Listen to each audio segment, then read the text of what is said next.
नमस्कार, मैं गुप्तेश्वर पांडे बिहार से बोल रहा हूं। कल तक मैं डीजीपी था। कल मैंने शाम को वीआरएस ले लिया। आज मैं पूर्व डीजीपी बिहार हूं। आप जितने भी लोग जुड़े हुए हैं मेरे सोशल मीडिया से, जो मुझे सुन रहे हैं, सबको मैं प्रणाम करता हूं और सबका आशीर्वाद चाहता हूं। आज का दिन मेरे लिए बड़ा भावुक है।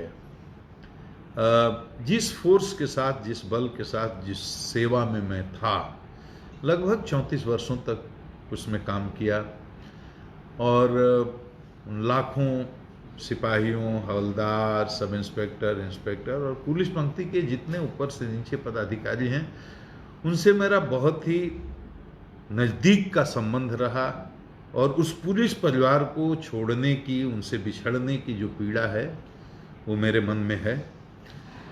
और मैं तमाम अपने उन सिपाहियों को, बहादुर सिपाहियों को, हवलदार भाइयों को, उन तमाम पुलिस पदाधिकारियों को, थाना प्रभारी हों, इंस्पेक्टर हों, डीएसपी हों, एसपी हों, उसके ऊपर के जितने पदाधिकारी हों, मैं बहुत बहुत हृदय से आभार व्यक्त करता हूं, उनके प्रति अपनी कृतज्ञता व्यक्त करता हूं कि जहां जिस मिशन पर उनको लगाया, उन्होंने बहादुरी के साथ काम किया। और मैं जो एक पुलिस को जनता के नज़दीक ले जाना चाहता था, जो दूरी एक आम पुलिस, आम पब्लिक और जनता के बीच में, उस दूरी को कम करने का जो मेरा प्रयास किया था, उसमें बहुत मुझे सहयोग मिला अपने बल से। खास करके कोरोना के टाइम में जिस तरह से रात दिन जग करके हमारे सिपाही, हवलदार, थानेदार, सारे पंक्ति के सभी पदाधिकारियों ने सेवा का काम किया, उससे पुलिस के प्रति बहुत सकारात्मक भाव आम जनता में गया है, सकारात्मक संदेश आम जनता में गया है। ये कहने की बात नहीं है कि पुलिस की छवि बहुत ही नकारात्मक है, यही नहीं सब जगह। और बहुत बड़ा आस्था का संकट है, विश्वास का संकट है। जो समाज के शोषित हैं, दलित हैं, वंचित हैं, जो समाज के सबसे निचले पायदान पर खड़े हुए लोग हैं, उनका भरोसा पुलिस में कम हुआ है, कम है। वो पुलिस को अपना शुभचिंतक नहीं मानते और उनको लगता है कि पुलिस उनकी अपनी नहीं है। मैंने इस दूरी को कम करने की कोशिश की। पुलिस में भी अपने गुलामी के संस्कार हैं, अंग्रेजों की बनाई हुई पुलिस है, उनकी मानसिकता को बदलने की जरूरत है। ये मैंने की कोशिश और मैंने बार बार कहा, आप महसूस करो कि आप आम जनता के सेवक हो।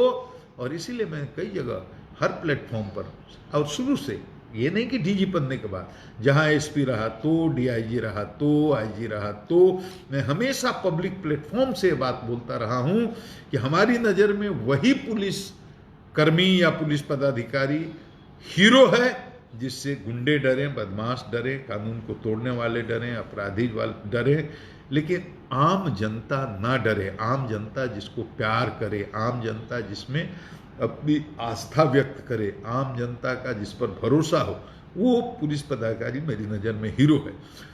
और ये मेरी शुरू से कोशिश रही है। डीजीपी जब बिहार का मैं बना तो मुझे पूरे बिहार स्तर पर काम करने का मौका मिला और इसी अपने तरीके से मैंने कम्युनिटी पुलिसिंग, जो मैं शुरू से करता आया था, वो मैंने किया और हमारे सभी लोगों ने, भाइयों ने सहयोग दिया। मैं उस पुलिस परिवार को अब छोड़ चुका हूं, लेकिन आत्मिक जुड़ाव अभी भी है। जो अच्छे काम करने वाले हैं, हर तरह के लोग हैं, कुछ गलत काम करने वाले भी लोग हैं, तो जो अच्छे काम करने वाले लोग हैं उनके प्रति मेरी संवेदना वैसी ही है और मेरा आत्मिक लगाव भी वैसा ही है। कभी भी संकट में, किसी भी स्थिति में, व्यक्तिगत या पारिवारिक, कोई भी जरूरत हो तो मैं हमेशा उनकी सेवा में रहूँगा। पुलिस मेंस एसोसिएशन के जितने पदाधिकारी हैं, सदस्य हैं, और पुलिस एसोसिएशन के जितने हमारे लोग हैं, अध्यक्ष से लेकर जितने भी लोग, सब भाइयों का इतना प्यार, इतना सम्मान मिला।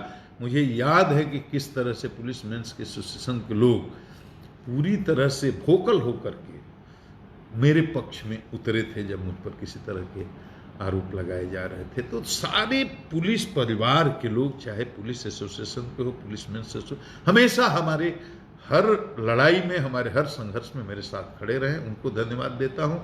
और जो मेरी आलोचना कर रहे हैं, जो मुझे ट्रोल करने की कोशिश कर रहे हैं, मैं उनके प्रति कोई भी अन्यथा भाव नहीं रखता।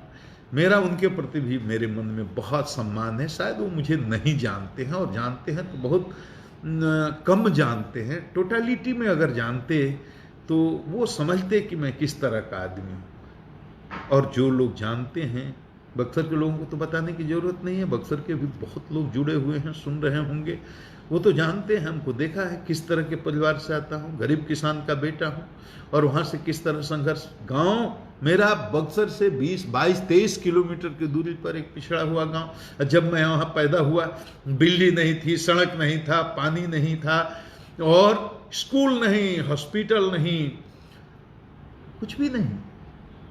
हम लोग तो शीशी आती थी दवा की, उसके ढक्कन में छेद करके कपड़े का बत्ती बना करके मां लगा देती थी, किरासन तेल भर देती थी, उसकी रोशनी में पढ़े हैं।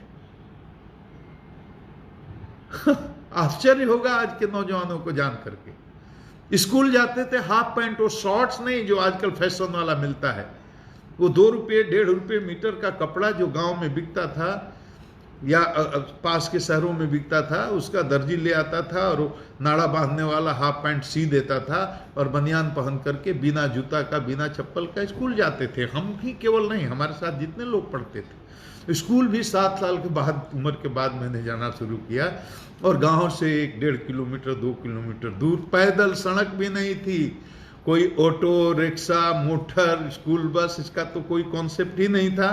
पैदल बरसात के दिनों में तो नदी नाला पार करते हुए, खेतों की मेड़ों पर चल करके, किच्चड़ में घुटने भर सने पांव, उस तरह से स्कूल जाते थे हम लोग। कुएं के पानी से पांव को धो करके फिर बैठते थे। और बैठने के लिए क्या था, स्कूल का मतलब क्या, एक फूस की झोपड़ी, एक बड़ा बरगद का पेड़ था, गुरुजी बैठते थे खटिया पर, हम लोग बैठते थे बोरा पर। बोरा मतलब रैग अपने साथ ले करके जाते थे, एक प्लास्टिक के झोरे में स्लेट पेंसिल ले करके जाते थे। वैसे तो पढ़ाई लिखाई हुई,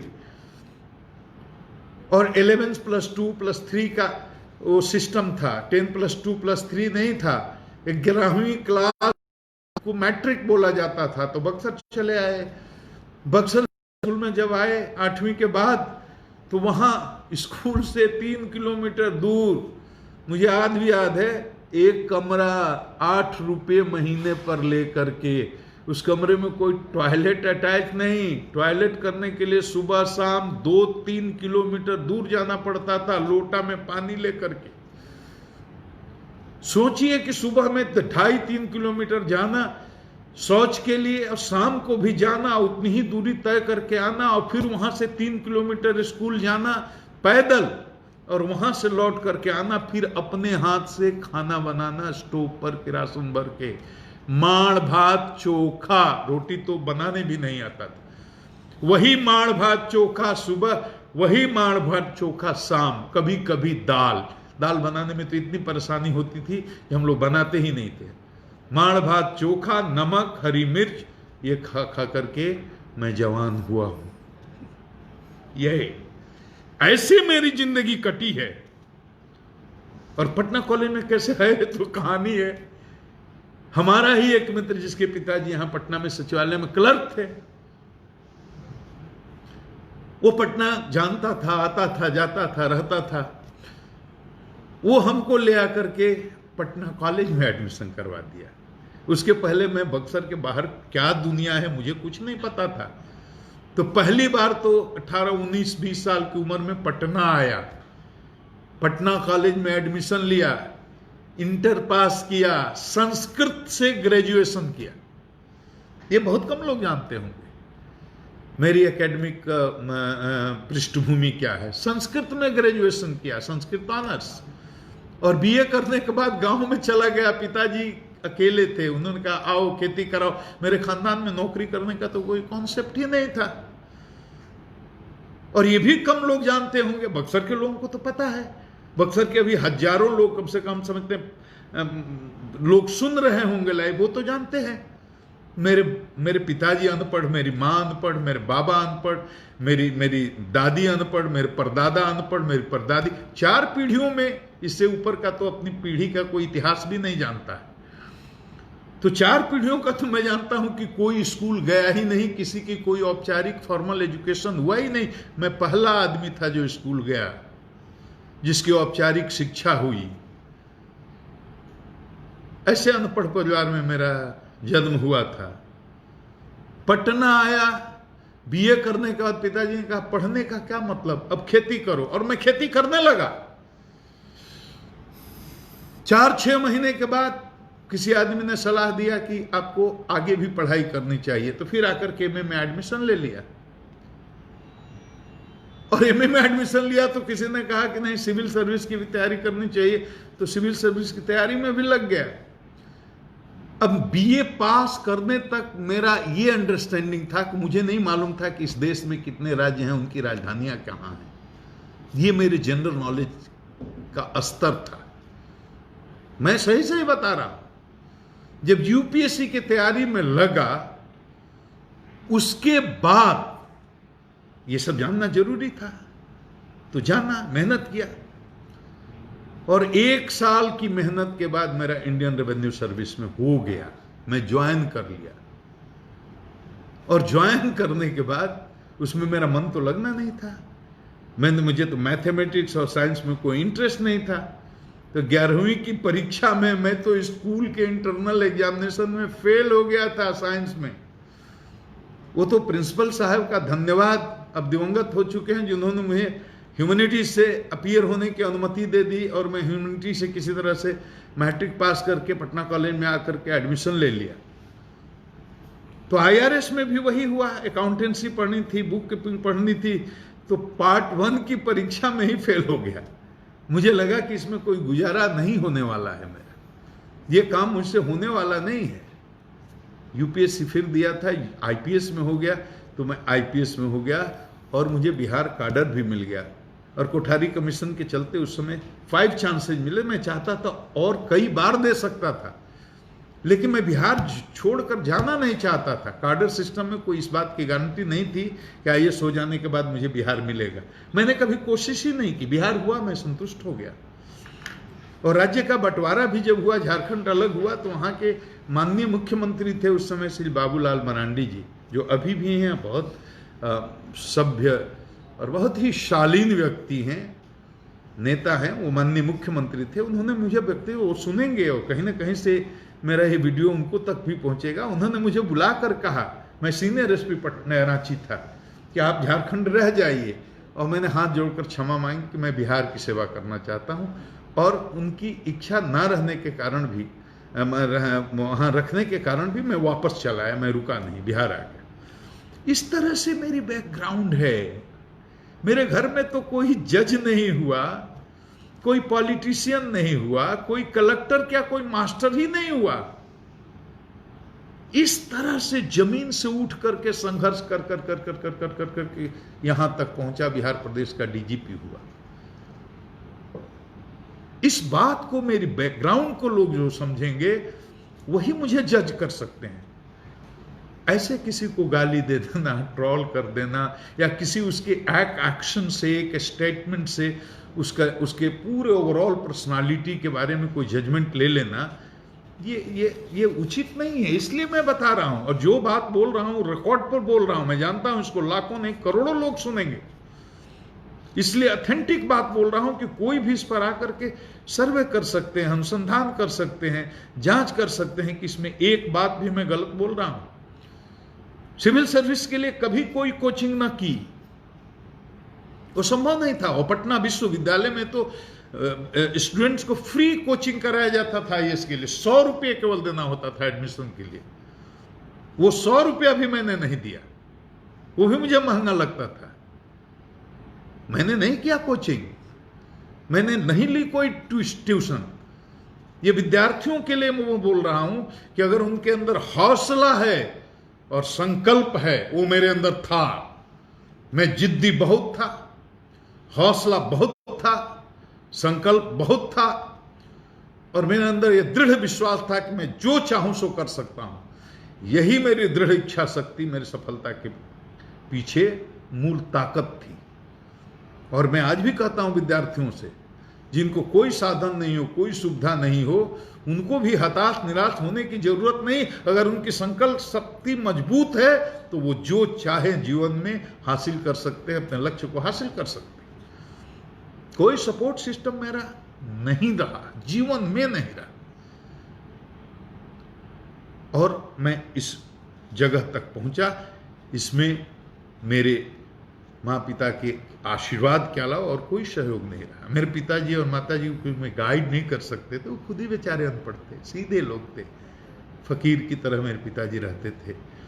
झूठ सच लंद फंद दुनिया की राजनीति किसी चीज से उनका कोई लेना देना नहीं। उनका बेटा आईपीएस हो गया तब भी उन्हें न खुशी हुई, न हर्ष हुआ, न द्वेष हुआ। एकदम समभाव के आदमी थे।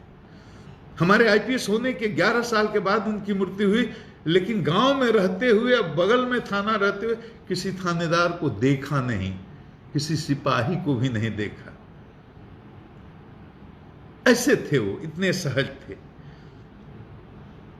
आईपीएस बना मैं, बिहार आया मैं, और झारखंड के जिलों में जहां जहां कप्तान रहा उसकी चर्चा मैं करूं तो चतरा में कप्तान रहा हूं। चतरा से शुरू किया, दूसरी पोस्टिंग मेरी बेगूसराय में हुई, बेगूसराय का पुलिस कप्तान रहा।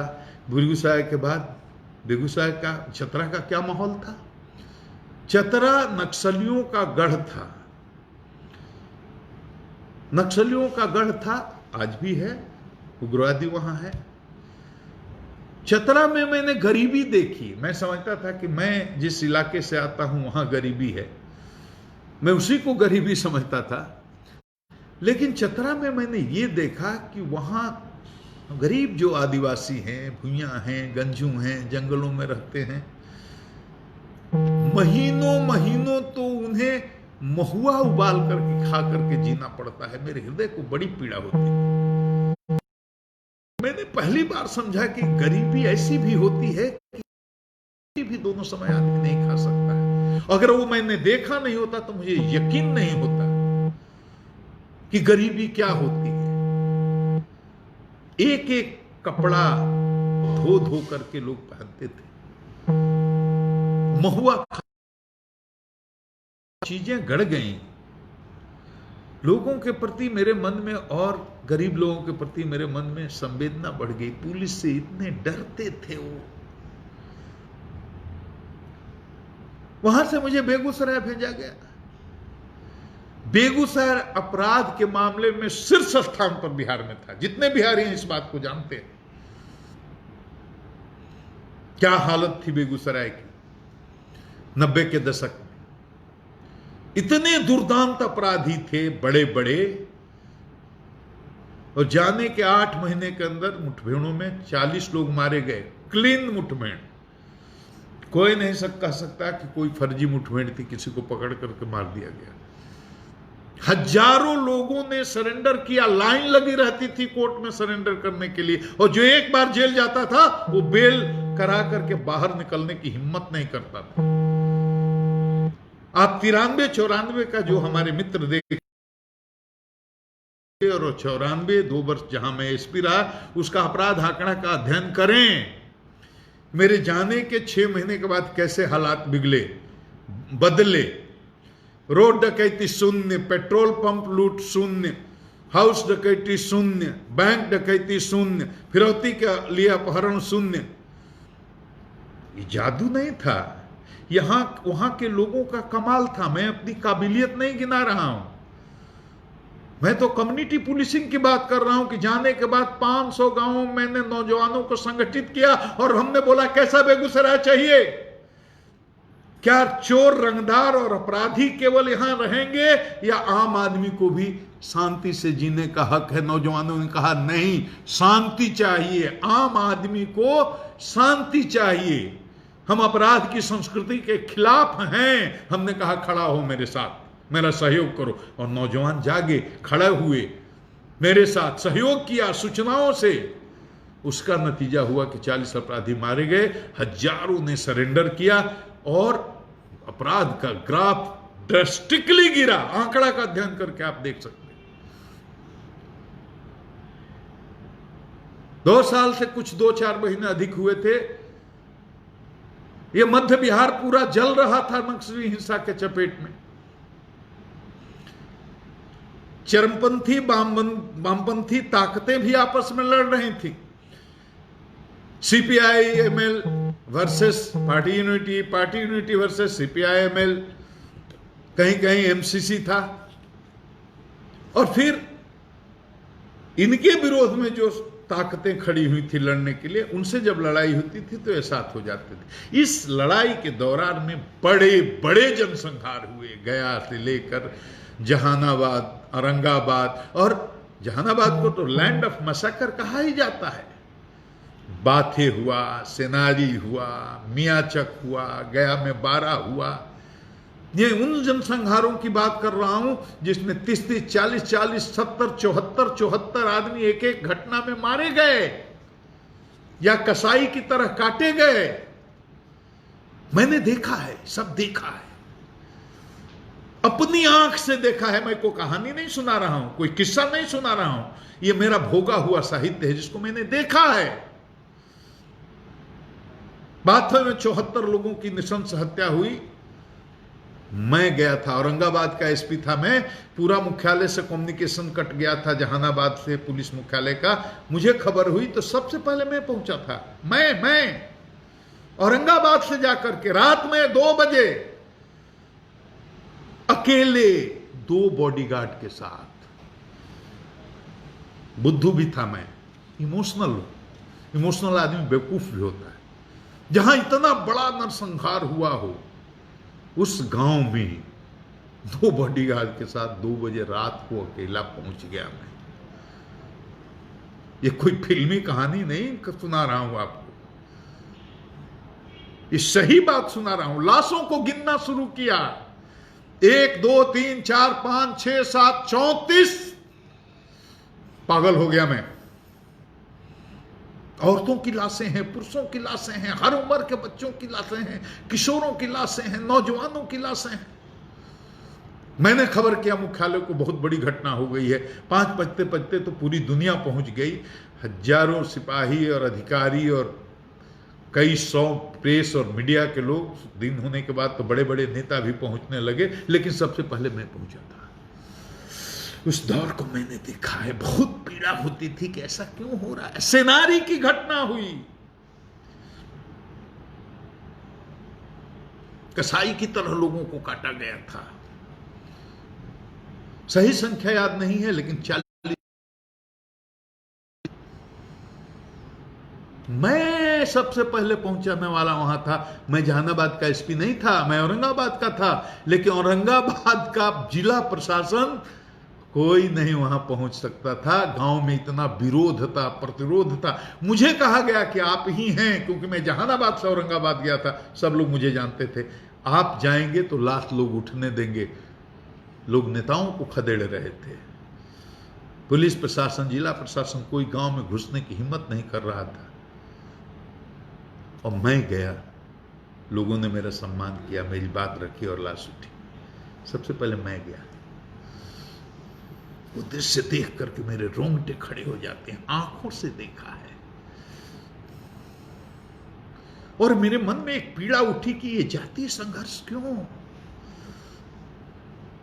ऐसे कैसे बनेगा नया बिहार? ये बुद्ध की धरती है, महावीर की धरती है, ये शांति की धरती है, अहिंसा की धरती है, त्याग की धरती है, तपस्वियों की धरती है, मनुष्यों की धरती है, ऋषियों की धरती है, बलियों की धरती है। और ऐसे ऐसे 50 जनसंहार हुए होंगे। ये बड़े जनसंहारों की गिनती मैं आपको बता रहा हूं।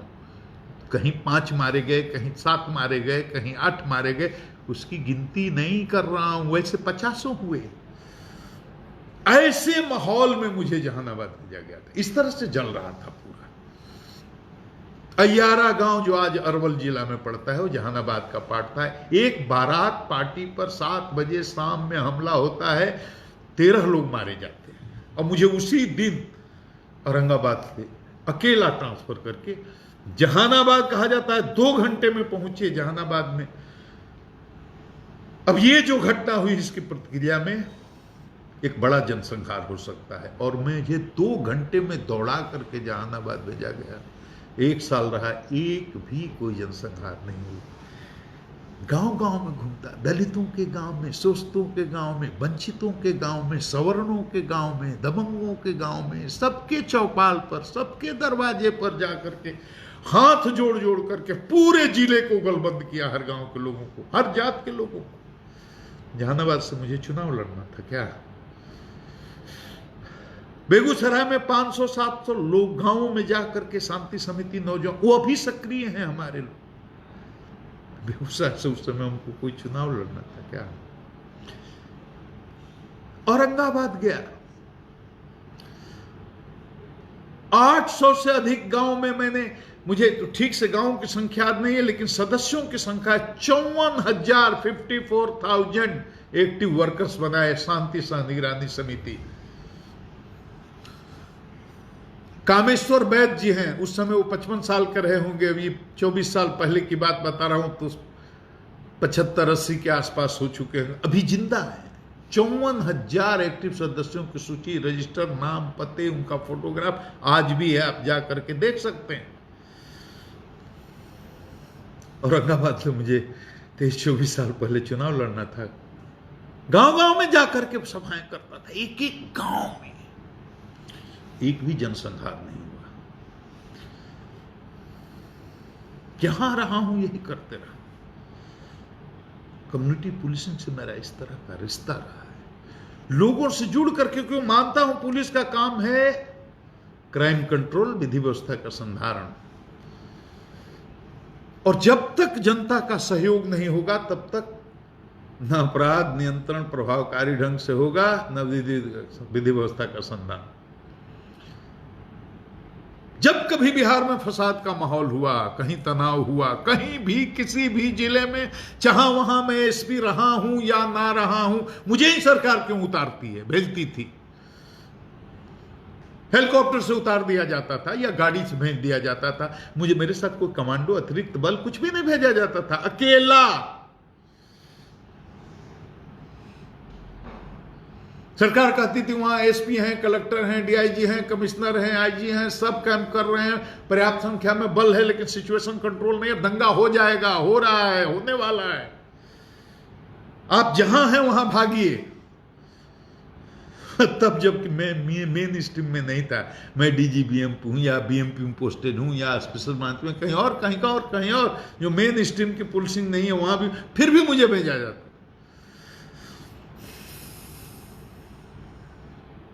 और मेरे पहुंचने के पहले जहां जब मैं पहुंचता था उस तक, तब तक आधा समस्या समाप्त, 50% प्रॉब्लम ओवर। क्यों? ये मेरा कोई जादू थोड़े ही है, मैं अपनी कोई काबिलियत नहीं बता रहा हूं, ये पब्लिक कनेक्टिविटी है। हर जिले के हजारों लोगों के मोबाइल के नंबर मेरे पास सेव हैं, हिंदू के भी, मुसलमान के भी, हर जाति हर कौम के। मैं जाने के पहले यहां से फोन से सबसे संपर्क करने लगता था, और कम से कम 100 इधर के 100 उधर के, दोनों पक्षों लोगों से बात करके उनको काम में लगा देता था। मेरी इज्जत की बात है, सरकार की साख की बात है, बचाइए इसको। और सब लोग लग जाते थे जब तक मैं पहुंचता था, और हजारों बार ऐसा हुआ है। विधि व्यवस्था की समस्या मेरे सामने, और किसी भी जो भी पुलिस अफसर हैं, 34 साल लंबा टाइम होता है। अधिकांश समय मैं जिलों में रहा हूं, सरकारें आई हैं, सरकारें गई हैं, लेकिन मैं शुरू से अंत तक, जब तक एसपी रहा, जिले में रहा, अपवाद को छोड़कर। डीआईजी जब तक रहा, रेंज में रहा, आईजी जब तक रहा, जोन में रहा, हर जगह। तो इतनी लंबी सेवा अवधि में हजारों ऐसे अवसर आए विधि व्यवस्था की, जहां गंभीर समस्या हो सकती थी, गोली चल सकती थी, लाशें गिर सकती थी। एक बार भी मैं कभी, मुझे याद नहीं कि 34 साल में एक बार भी मैं असफल हुआ। आपका आशीर्वाद, जनता का आशीर्वाद, जहां गया प्रॉब्लम समाप्त। ये कम्युनिटी पुलिसिंग का कमाल है, हर जगह। और आपको जानकर आश्चर्य होगा, 34 साल की सेवा अवधि में फील्ड में रहते हुए, कठिन कठिन जिलों में रहते हुए, 8-9 जिलों में कप्तान रहा हूं, चतरा में रहा हूं, हजारीबाग में, जहानाबाद में रहा हूं, अरवल में रहा हूं, बेगूसराय में रहा हूं, नालंदा में रहा हूं, औरंगाबाद में रहा हूं। मैंने जीवन में कभी भी गोली चार तो छोड़ दीजिए, लाठी भी चलाने का आदेश नहीं दिया है पब्लिक पर। और एक बात बताऊं तो आपको शायद विश्वास न हो, 34 साल की इस नौकरी में एक भी शोषित, दलित, वंचित, गरीब, अकलियत, चाहे कोई भी आम जनता, जो निर्दोष जनता को मैंने तमाचा तो लगाने कोई सवाल ही नहीं है, मैंने उखड़े भाषा में संबोधित भी नहीं किया है, आदर से बुलाया है। मेरे यहां मिलने का कोई समय नहीं रहा, 24 घंटे जिसको जरूरत है, जिसके पास पैसा नहीं, जिसके पास पैर भी नहीं, जिसके पास कोई रेफरेंस नहीं, कभी भी किसी समय आफत की स्थिति में मेरे दरवाजा खटखटा सकता है। ये मैं कोई भाषण नहीं दे रहा हूं, जहां जहां एसपी रहा हूं वहां वहां जाकर पूछ लीजिए, चाहे वो औरंगाबाद, चाहे वो जहानाबाद, चाहे वो अरोल, चाहे वो नालंदा, चाहे वो बेगूसराय हो। अब तो इतने ही जिले बचे बिहार में जहां मैं एसपी रहा हूं, झारखंड का नाम छोड़ दे रहा हूं। जीवन भर जनता के लिए, खासकर उनके लिए जो समाज के सबसे निचले पायदान पर है।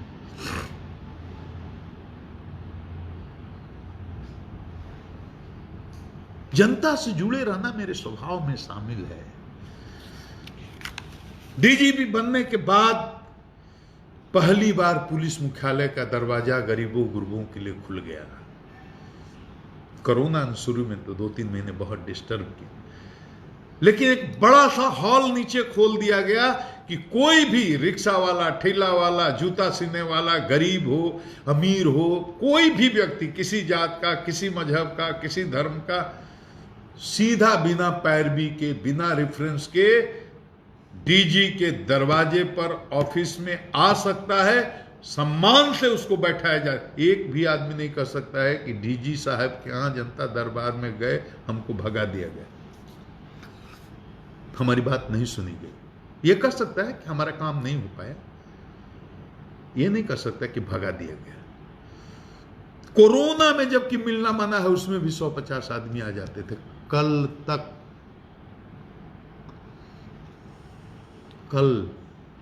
जिस दिन मैंने वीआरएस लिया है, उस दिन तक एक एक आदमी की बात को सुनना, और 2-3 आईपीएस अधिकारी मेरे साथ बैठते थे, संबंधित एसपी से फोन से बात करना, पूरा उनके आवेदन को कंप्यूटर पर चढ़ाना, फिर वहां एसपी की कार्रवाई की मॉनिटरिंग वीकली करना, इस तरह से काम। इसमें कोई राजनीति है क्या? काम करने का मेरा तरीका, गरीब का बेटा हूं ना, किसान का बेटा हूं, मैं कोई कलेक्टर का, कमिश्नर का, जज का, मंत्री का मैं बेटा नहीं हूं। मैं गरीब के दर्द को जानता हूं। किस तरह से थाना पर एक शोषित दलित गरीब का बच्चा जाता है और उसके साथ किस तरह का सलूक होता है, मैं नहीं जानता हूं क्या? मेरे घर में सेंधमारी हुई थी, मैं 12 साल 10 साल का लड़का था, गांव में रहता था, और इटाढ़ी थाना जो मेरा लोकल थाना है, एक दरोगा जी आए थे मेरे घर में चोरी, और मेरे अनपढ़ मां बाप के साथ बदसलूकी मैंने देखा है खुद। ये भोगा हुआ साहित्य बता रहा हूं। इस तरह की, और मुझे जानकर ये बहुत ताज्जुब हुआ कि उसके बाद एफआईआर नहीं हुआ। ऐसी बहुत कहानियां हैं, मैं सुना सकता हूं, लेकिन आपका भी समय कीमती है, मैं आपको बोर भी नहीं करना चाहता, इसलिए मैं काम की बात, मैं कहां से आता हूं इसको देखिए। वो लोग जो मुझे गालियां दे रहे हैं वो देखें, उनको तो फख्र होना चाहिए कि एक गरीब किसान का बेटा जो इस बैकग्राउंड से आता है, वो अपने संघर्ष के बल पर, अपनी ईमानदारी के बल पर और निष्पक्षता के बल पर, 34 साल की सर्विस में जितने भी बिहार में विधानसभा के चुनाव हो, लोकसभा के चुनाव हो, सब हमने कराए हैं किसी न किसी कैपेसिटी में। कहीं एसपी रहा हूं, कहीं डीआईजी रहा हूं, कहीं आईजी रहा हूं, लेकिन मैं ये बोल रहा हूं पब्लिकली, करोड़ों तक मेरी बात जाएगी, आज तक किसी भी दल के, किसी भी स्तर के नेता ने कार्यकर्ता ने, चाहे गांव का स्तर का हो, पंचायत का स्तर का हो, प्रखंड का स्तर का हो, जिला का स्तर का हो, या राज्य का स्तर का हो, या राष्ट्र का स्तर का हो, कभी मेरी निष्पक्षता और मेरी ईमानदारी पर प्रश्न नहीं उठा कि मैंने किसी एक पार्टी को मदद किया, मदद पहुंचाने की कोशिश की, किसी एक आदमी को नुकसान पहुंचाया या पहुंचाने कुछ एक भी आदमी। आप कर सकते हैं, किसी ने पूरी सेवा अवधि में नहीं। कौन ऐसे, आप सोचिए तो जरा, किसी भी दल के कोई भी जनप्रतिनिधि नहीं है, विधायक हो, एमएलसी हो, एमपी हो, किसी भी दल के मुखिया हो, सरपंच हो, ब्लॉक के कोई भी जनप्रतिनिधि नहीं कह सकता है हम गए और डीजी साहब ने सम्मान नहीं दिया, इज्जत से बात नहीं की, हमारी बात नहीं सुनी। एसपी रहा हूं तब, डीआईजी रहा हूं तब, आईजी रहा हूं तब, और डीजीपी था तब, कल तक। अब हम भगवान तो है नहीं, दोष हम में भी है, हो सकते हैं। मैं भगवान, मैं खुदा हूं, कहां मैं क्लेम करता हूं कि मैं खुदा हूं, मुझे में कोई दोष नहीं है। लेकिन मैं चोर नहीं हूं, मैं चोर नहीं, मैं चरित्रहीन नहीं, मैं पक्षपाती नहीं, निष्पक्ष हूं। और यह बात वही बोल सकता है जिसके अंदर नैतिक बल हो। इतनी खुली चुनौती वही दे सकता है जिसके अंदर नैतिक बल हो, मॉरल फोर्स हो। मैंने किसी का कभी कोई नुकसान नहीं किया, अपने शत्रु के बारे में बुरा नहीं सोचा। परेशानियां बहुत उठानी पड़ी हैं और दुश्मन भी बहुत है। अब कोई मेरी पॉपुलैरिटी से, मैं कहता हूं बिहार की जनता को, इतना प्यार मत करो कि कुछ लोग जलने लगे, जल करके मर जाएं। अब मेरी लोकप्रियता से किसी को जलन हो, या किसी के स्वभाव में ही ईर्ष्या हो, या राजनीतिक कारण से कोई मुझे अपने परसेप्शन के अनुसार मुझको अपना दुश्मन मान करके कोई टिप्पणी करता हो, तो उसको मुझे क्या टिप्पणी करनी है। लेकिन मैं तो बिल्कुल खुले दिमाग का सरल आदमी हूं और हृदय से बोलता हूं। मैं जो भी बोलता हूं उसमें कोई पॉलिटिक्स नहीं होती, कोई राजनीति नहीं होती। मैं हृदय से बोलता हूं, इमोशनल आदमी हूं। बोलने में हो सकता है कहीं ज्यादा बोल जाऊं, लेकिन भाव, इंटेंशन मेरा गलत नहीं होता। बहुत सारे लोग मेरे वीआरएस लेने के पहले से इस तरह का बयान दे रहे हैं जैसे मुझे राजनेता समझता। मजबूर कर दिया मेरे को वीआरएस देने का, कोई इरादा नहीं था। कोई बिहार के बाहर से बोलता है, और यहां भी लोग हैं। 1 महीने से क्या हो रहा है? 1 महीने से हमको सोने नहीं दिया।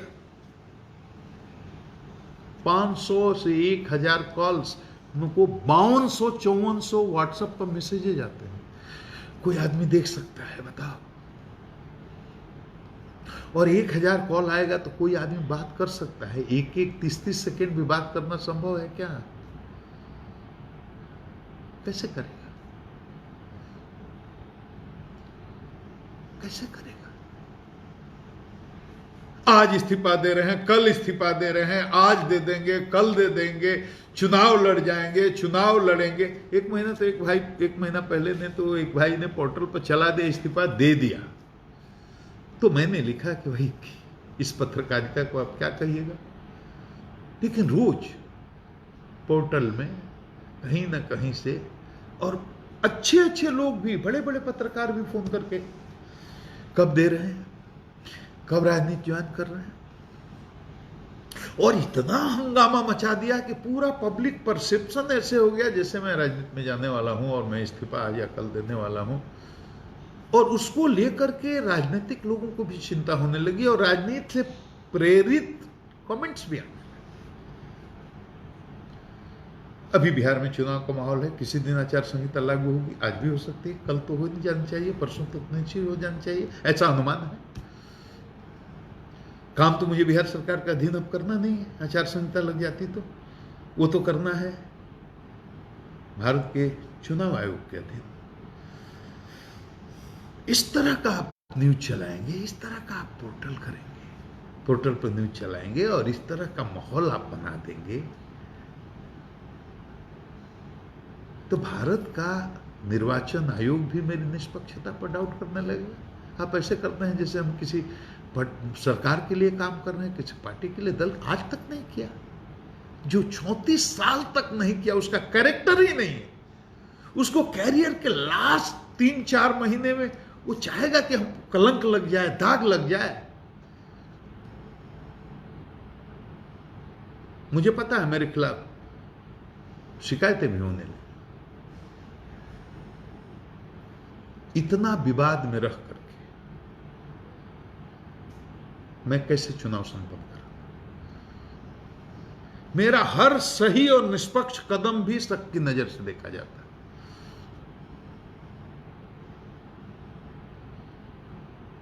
मुझे ऐसी परेशानी का सामना करना पड़ता। मैंने तय किया कि अब दे देते हैं। कब इस्तीफा दे रहे हैं, कब दे रहे हैं, कब दे रहे हैं, कब दे रहे हैं, दे दिया।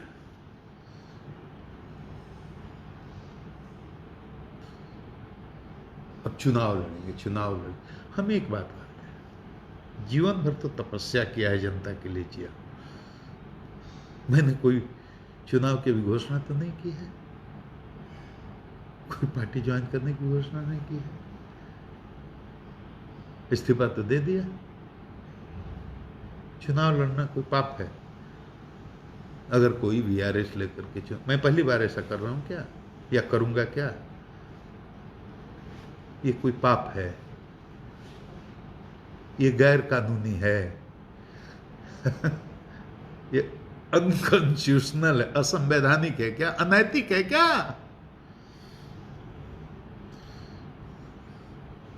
हत्या करने वाले, अपहरण करने वाले, अगर घोर 50 मुकदमे के जिन पर एफआईआर, अगर ऐसे व्यक्ति चुनाव लड़ सकते हैं, मैंने कौन सा ऐसा अपराध कर दिया?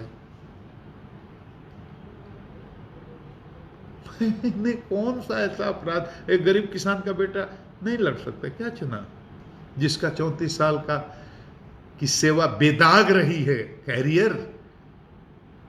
वो नहीं कर सकता है क्या? इसमें कोई पाप है अगर मैं लड़ना चाहूं तो भी? क्या बात है, मुझे समझ। कुछ लोग सुशांत के केस से इसको जोड़ लेते। ओ, ये इसलिए इतना बोल रहे थे।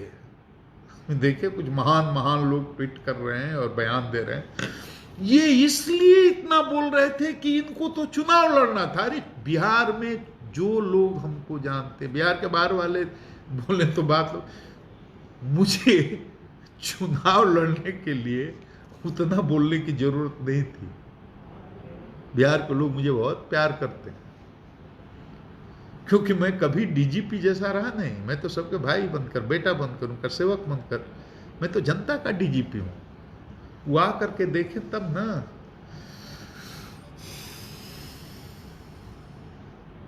क्या किया सुशांत के केस में गलत? मैंने अपराध कर दिया। हमको जबह करिएगा, फांसी लगा जाए, मेरा खून कीजिएगा, गाली तो दे ही रहे हैं, अपमानित कर ही रहे हैं, वो मैं तो हंसते हंसते झेल रहा हूं। गोली मारिएगा, हत्या करिएगा मेरी। कौन सा अपराध कर दिया मैंने? बिहार का बेटा था वो, पूरे देश की शान था वो, और जिस तरह से उसकी मौत हुई है रहस्यमय ढंग से, और जितना उसमें ड्रामा हुआ है, मैंने अपने यही ना अपराध किया कि 14 जून को सुशांत की मौत हुई और 21 जून को सब खत्म, शांत। मैंने एफआईआर करा दिया।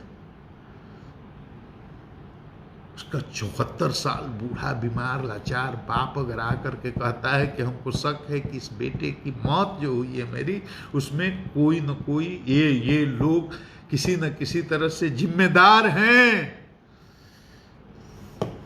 इसमें क्रिमिनल ब्रीच ऑफ ट्रस्ट है, मिस एप्रोप्रिएशन ऑफ प्रॉपर्टी है, इसमें मनी ट्रेल है, मैं तो विधिवेत्ता नहीं हूं। मुझे तो कानून का बहुत सीमित ज्ञान है, प्रैक्टिकल नॉलेज ऑफ लॉ जितना जरूरत पड़ती है पुलिसिंग के लिए, वो उससे मैं जज करता हूं कि इसमें मनी ट्रेल है तो partial cause of action Patna भी बनता है, क्योंकि सुशांत के पिता अस्थायी रूप से पटना में रहते हैं और इसी विजडम के आधार पर मैं डिसीजन लेकर के पटना में FIR कर देता हूं। पाप कर दिया, गुनाह कर दिया, गैर कानूनी काम किया क्या? अब इस पर बहस मत कीजिए। माननीय सर्वोच्च न्यायालय कह दिया कि नहीं ठीक किया, इसमें कोई गैर कानून नहीं है, इस पर क्यों बहस करते हो? 1 महीना तो टीवी पर डिबेट चला, बड़े बड़े विधिवेत्ता बैठे ना, नहीं होना चाहिए, नहीं होना चाहिए, नहीं होना चाहिए। माननीय सुप्रीम कोर्ट ने कहा इसमें कुछ भी गलत नहीं। अधिकारियों की टीम भेज दी मुंबई जांच करने के लिए, गैर कानूनी काम किया क्या? माननीय सर्वोच्च न्यायालय तुमने कहा कि गैर कानूनी काम किया, उसको किस तरह से आपने बेइज्जत किया? आप देख लीजिए धक्के दे करके क्या क्या कर रहे हैं, टेम्पो में घूम रहे हैं अधिकारी, उनके साथ जो बदसलूकी कर रहे हैं। बेटर कोऑर्डिनेशन के लिए एक IPS अफसर को भेजा तो रात में 11, साढ़े 11, 12 बजे मध्य रात्रि को जा करके चोर की तरह उसके हाथ पर टप्पा मार करके उसको कहते हैं कि अब कहीं जा नहीं सकते, कहीं आ नहीं सकते, किसी को बुला नहीं सकते, कोई केस का इन्वेस्टिगेशन नहीं कर सकते, किसी का स्टेटमेंट नहीं ले सकते। ऐसे किया जाता है क्या? फिर उसको 2 लाइन का नोटिस दे देते कि आप क्वारंटीन हो गए, कहीं निकलिएगा नहीं। नहीं निकलता वो जानता है कि क्वारंटीन कर दिया, निकलेंगे मुकदमा हो जाएगा, हमको जेल डाल देंगे। पढ़ा लिखा आदमी है ना, IPS अफसर है। विनय तिवारी पटना का CTS। अरे सिपाही को भी ऐसे बेइज्जत नहीं करते। आपने एक IPS अफसर को इस तरह से बेइज्जत कर दिया, पूरे देश में क्या मैसेज गया? ऑनरेबल सुप्रीम कोर्ट को कहना पड़ा गलत है ये, नहीं करिए, नहीं करना चाहिए।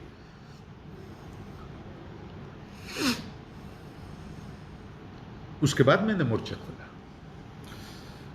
जिस दिन यहां सुशांत के मौत की खबर आई उस दिन पहली बार सबसे पहले मैं गया सुशांत के फादर से मिलने। उस दिन उसमें कोई राजनीति थी क्या? मुझे भी मालूम था, दुनिया को किसी को मालूम था क्या कि सुशांत की मौत के पीछे इतनी बड़ी मिस्ट्री हो सकती है? कुछ नहीं, हम भी यही जानते थे, सुसाइड कर लिया। संवेदना प्रकट करने गया था। उसने पुलिस कमिश्नर मुंबई को मैंने फोन लगाया, क्यों नहीं फोन उठाया? अच्छा नंबर नहीं पता होगा, ठीक है। मैसेज दिया कि मैं DGP गुप्तेश्वर पांडे बात करना चाहता हूं सुशांत की मौत के बारे में। क्यों नहीं रिस्पॉन्ड किया? ये जनरल कटसी नहीं है, DGP हूं ना। 1 महीने तक कोई जवाब नहीं। क्वारंटीन किया गया विनय पांडे तिवारी को। उसी में DG साहब को फोन लगा रहा हूं, मैसेज दे रहा हूं कि जो हो रहा है गलत हो रहा है, आप हस्तक्षेप कीजिए। और क्या उपाय था? अपने अपर मुख्य सचिव गृह से कह रहा हूं कि आप अपने काउंटर पार्ट से महाराष्ट्र में बात कीजिए। ये लगा रहे हैं फोन, वहां के अपर मुख्य गृह सचिव फोन नहीं उठा रहे हैं, मैसेज का रिस्पॉन्ड नहीं कर रहे हैं, बातचीत एकदम बंद। उपाय क्या था मेरे पास? कम्युनिकेशन चैनल को किसने तोड़ दिया, खत्म कर दिया, ब्रेक कर दिया। अरे हमारा अफसर वहां क्वारंटीन है, 4 अफसर हमारे और फंसे हुए हैं, और उसको क्वारंटीन करके ठप्पा लगा कर आप हाउस अरेस्ट किए हुए हैं, बात कर रहे हैं ना, आप रिस्पॉन्स कर रहे हैं मैसेज का, हम चुप लगा के बैठ जाएं? हमको रिएक्ट करना था। उस दिन से मैं अग्रेसिव हुआ हूं। उसके पहले मैंने मुंबई पुलिस को हमेशा डिफेंड किया। हमारे 4 अधिकारियों को अपमानित किया गया, धक्का दिया गया, तब भी मैंने कहा कि नहीं ऐसा कुछ नहीं हुआ है। लेकिन सोशल मीडिया पर सब लोगों ने देखा किस तरह उनको पुश किया जा रहा है। लेकिन जब एक IPS अफसर के साथ बदसलूकी, बदतमीजी की गई, वो मुझे बर्दाश्त नहीं हुआ। मैं खुल करके मुंबई पुलिस के खिलाफ मोर्चे में उतर गया और मैंने कहा जरूरत पड़ेगी इस्तीफा भी दूं। खुद करके उतर गया मैं और बोला, जितना बोल सकता था उतना बोला, और उसका मुझे कोई अफसोस नहीं है। किसी के लिए अमर्यादित भाषा का इस्तेमाल नहीं किया। वहाँ के DGP, वहाँ के पुलिस कमिश्नर, किसी पर कोई व्यक्तिगत टिप्पणी नहीं की, कोई अभद्र भाषा का इस्तेमाल नहीं किया। रिया चक्रवर्ती के बारे में जरूर कहा कि उनकी औकात नहीं है कि बिहार के मुख्यमंत्री पर टिप्पणी। वो इसलिए, औकात का मतलब होता है स्टेचर, और हमारे यहां जो एफआईआर हुआ है उसकी प्राथमिकी की नामजद अभियुक्त हैं, इसलिए अभी उनका वो स्टेचर नहीं है कि संवैधानिक पद पर बने हुए किसी आदमी के बारे में वो कोई टिप्पणी करें, बिहार के मुख्यमंत्री के बारे में कोई टिप्पणी करें। उसको लेकर आपने ट्रोल करना शुरू किया, मैंने माफी मांग लिया। मेरी बात को समझा नहीं गया, उसको ट्विस्ट किया गया, लेकिन मैंने तुरंत महसूस होता ही माफी मांग लिया कि अगर इससे अगर उनको तकलीफ पहुंची हो या तो मैं माफी मांगता। मेरे अंदर ईगो ही नहीं है। मुझे किस चीज का ईगो होगा? मैं तो गरीब का बेटा हूं ना, किसान का बेटा हूं, संघर्ष करके यहां आया हूं। हर आदमी की इमोशंस को समझता हूं, सेंटिमेंट को समझता हूं, हर आदमी की इज्जत की है। मेरा दोस्त कौन, आज भी जूता सीने वाले तक, पान की गुमटी चलाने वाले तक, भैंस चराने वाले, गांव में रहने वाले किसान मजदूर, हजारों की संख्या में मेरे दोस्त हैं। मैं गांव चलता हूं, मेरे साथ चल करके देखिए, हमारे साथ जो पढ़े लिखे हैं, गांव में खेती करो, मेरे कॉलर पकड़ पकड़ कर खींचते हैं, ऐसे इधर आओ उधर आओ, बड़े आदमी हो गए, बड़े हाकिम हो गए हो, और मैं मुस्कुराता हूं, उनके साथ चल देता हूं।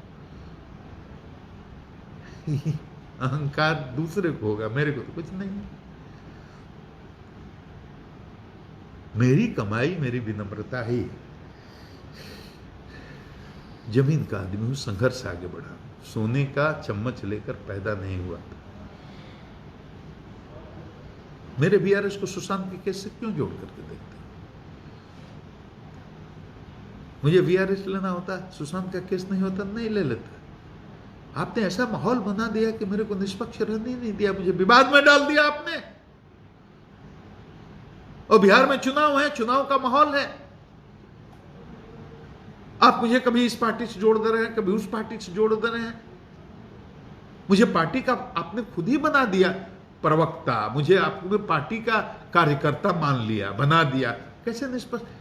ऐसे में अपना दाग लागू चुनाव में? हम पर 1000 पिटीशन पढ़ते, इनको मदद कर रहे हैं, उनका नुकसान पहुंचा रहे हैं, दाग लगा के जाऊं जिसमें 34 साल में दाग नहीं है?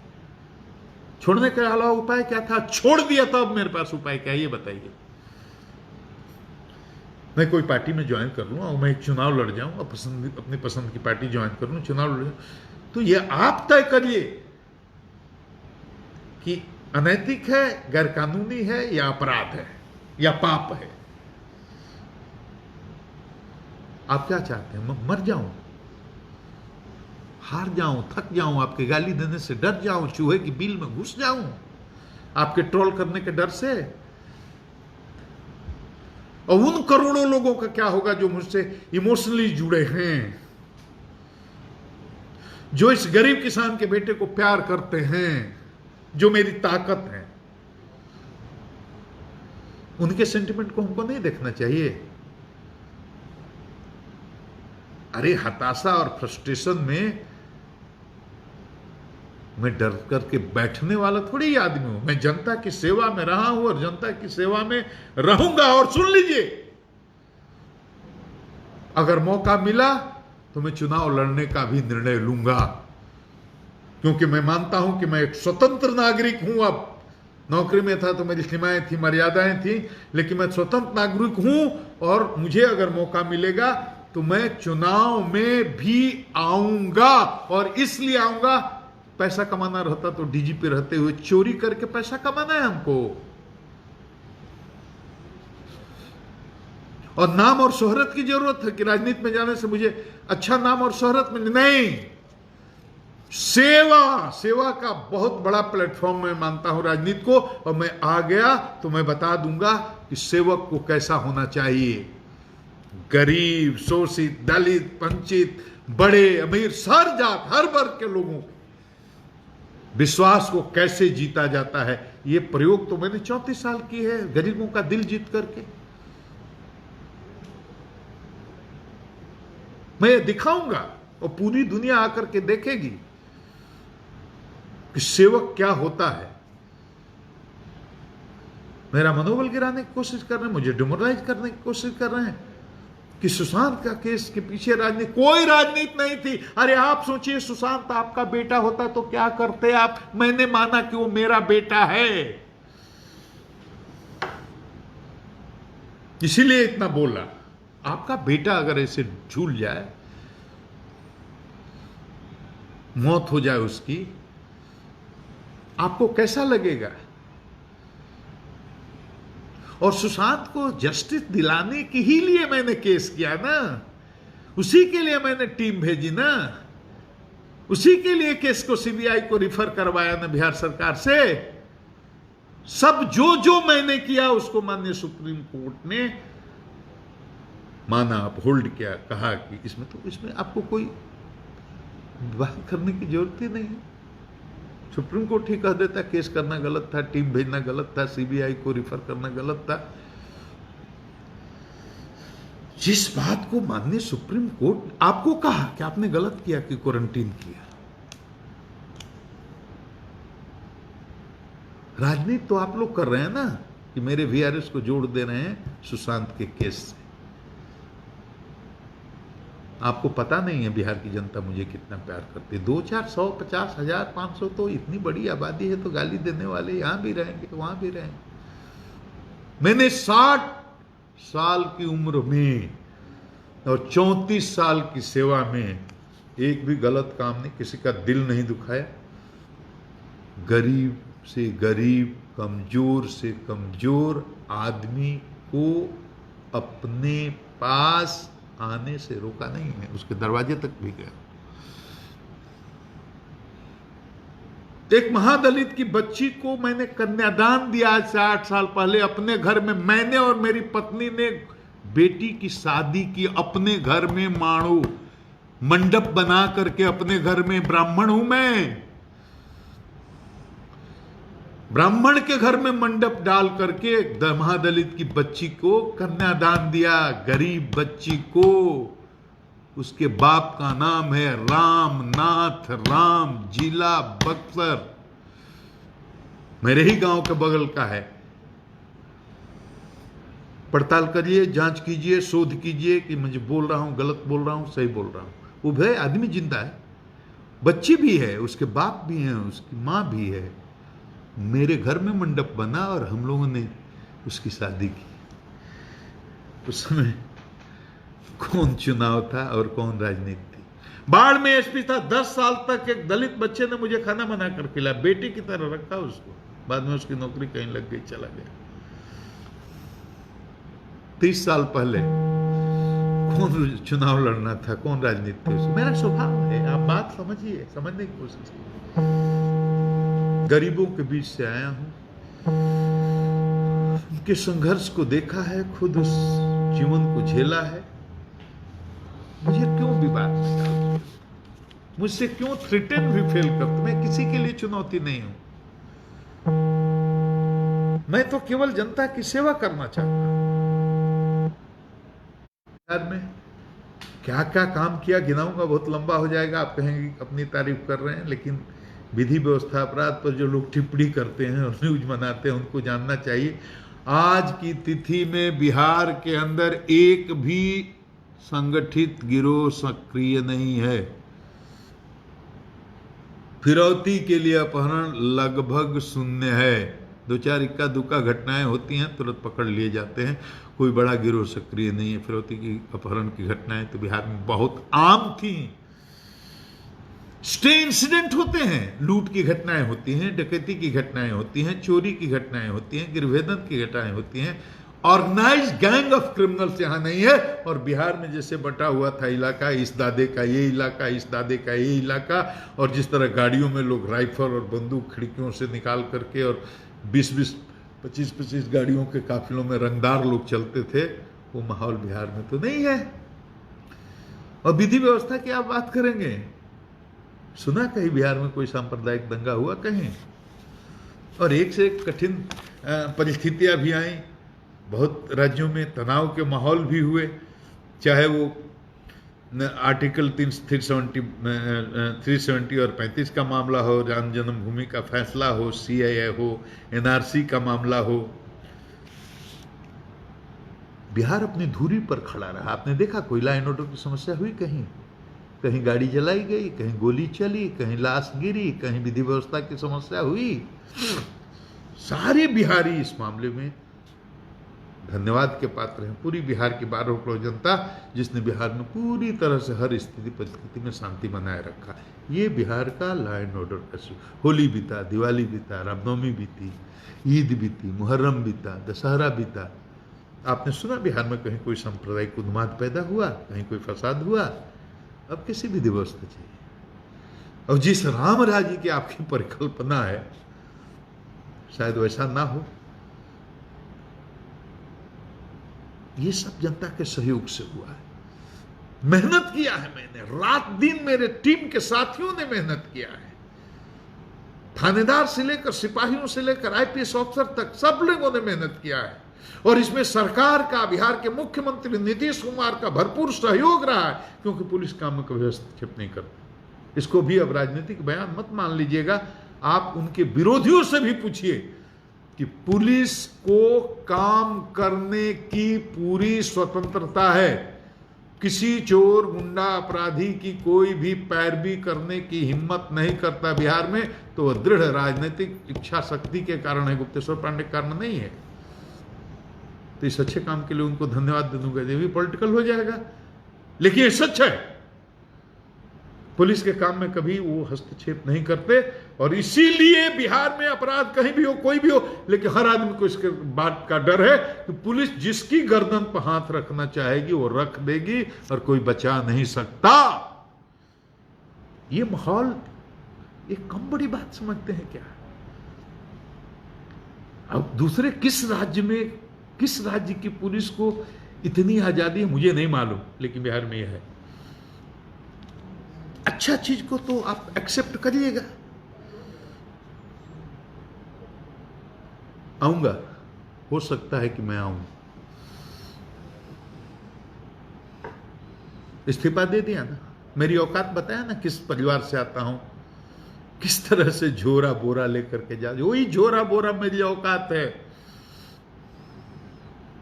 और सेवानिवृत्ति के बाद अब इस कोर्ट 5 महीना 5.5 महीना तो और सेवा कर सकता था, ऐशो आराम से रह सकता था। ये कोठी, ये बिल्डिंग, ये गाड़ियों का, ये जितने संसाधन है मेरे साथ थे ना, और उसके बाद भी मेरे पास बड़े बड़े ऑप्शन थे।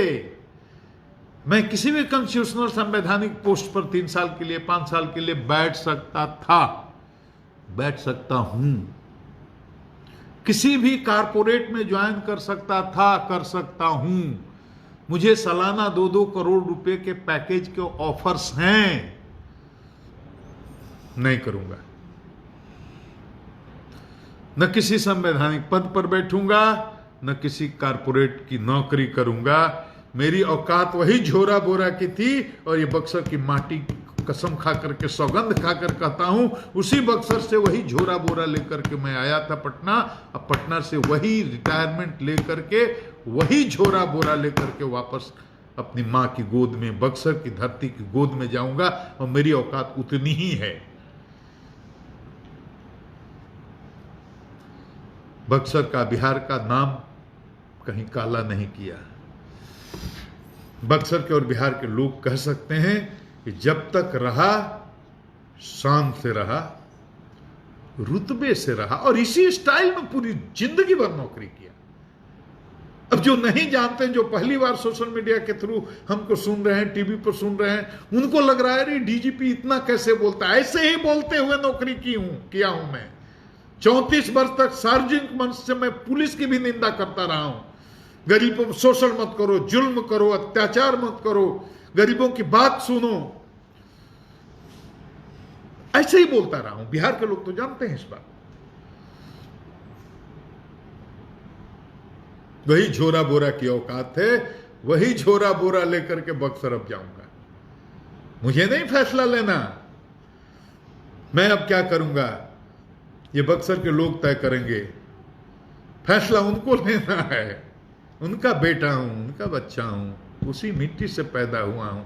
हमको नंगे से घूमते हुए देखा होगा, बचपन देखा होगा, मेरा किशोरावस्था देखा होगा, उसी मिट्टी में लौटते पलटते हुए देखा होगा, वहीं से जवान होते हुए देखा होगा, और वहां से हमको डीजीपी बनते हुए भी देखे होंगे, और सेवानिवृत्ति ले चुका हूं कल। बस वही झोरा बोड़ा की औकात लेकर के मैं उन्हीं के दरवाजे जाऊंगा। आपका बेटा हूं, आपका भाई हूं, आप तय करिए कि मुझे अब क्या करना है। उनकी ज़रूरत होगी, उनको ज़रूरत होगी मेरी सेवा की, उनकी सेवा करूँगा। नहीं ज़रूरत होगी तो मैं और कुछ करूँगा। लेकिन इतना थ्रेटेंड आप लोग मत होइए हमसे। इतनी बेचैनी क्यों है, इतनी छटपटाहट क्यों है लोगों में, इतने घबराए हुए क्यों लोग हैं? मैं किसी का नुकसान करने वाला नहीं हूं। मैं सकारात्मक राजनीति करूंगा। किसी राजनेता के बारे में अगर राजनीति में आने का मौका मिला, कोई व्यक्तिगत टिप्पणी नहीं करूंगा जो उसकी मर्यादा को या उसके आत्मसम्मान को चोट पहुंचाए। ये मैं आपको वचन देता हूं। सैद्धांतिक विरोध मेरा किसी के साथ भी हो सकता है, लेकिन व्यक्तिगत टिप्पणी मैं नहीं करूंगा। एक मैं मानदंड, ये मर्यादा मैं स्थापित करना चाहता हूं। आज देख रहा हूं राजनीति किस तरह से गाली गलौज और किस तरह की छिछले स्तर की बातें एक दूसरे के बारे में नेता लोग करते हैं। मैं वो कभी नहीं करूंगा। मैं व्यक्तिगत उसके निजी जीवन के बारे में, उसके व्यक्तिगत दोषों के बारे में कोई भी सार्वजनिक रूप से चर्चा नहीं करूंगा। व्यक्तिगत कोई आक्रमण नहीं करूंगा। मैं केवल सैद्धांतिक विरोध कर सकता हूं, सकारात्मक राजनीति और जनता की सेवा करूंगा। सेवा के अलावा कुछ नहीं, उसके अलावा मुझे कुछ नहीं करना और मुझे कुछ चाहिए भी नहीं। सब कुछ है मेरे पास, आपका दिया हुआ, आपका प्यार, आपका आशीर्वाद, कुछ नहीं।